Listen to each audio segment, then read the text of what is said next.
Welcome to the last breakfast. Please enjoy the video. You begin by preparing the remote PC so you can connect. Enable Remote Desktop in System Settings and add your user to allowed remote desktop users.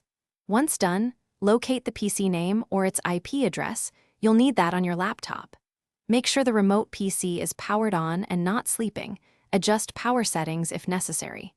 Also verify the network type is private so the firewall rule applies. Now open the Remote Desktop app on your laptop and get ready to enter the address. On your laptop, open the Remote Desktop client and enter the PC name or IP address. Add the username you configured on the remote machine. You can save credentials for convenience, but be cautious on shared devices. Adjust display, sound, and local resource settings so files, printers, or clipboard behave as you expect.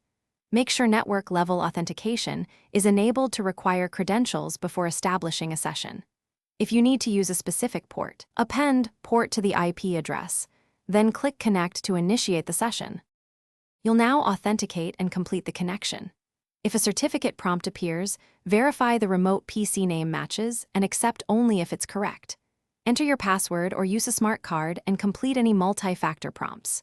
Once connected, confirm remote display and input responsiveness. Transfer files via mapped drives if needed. If the session fails, make sure the remote firewall allows RDP, the IP and port are correct, and any required VPN is active. That key troubleshooting step usually resolves most connection issues. Thanks for watching. If this was helpful, leave a like and consider subscribing. See you next time.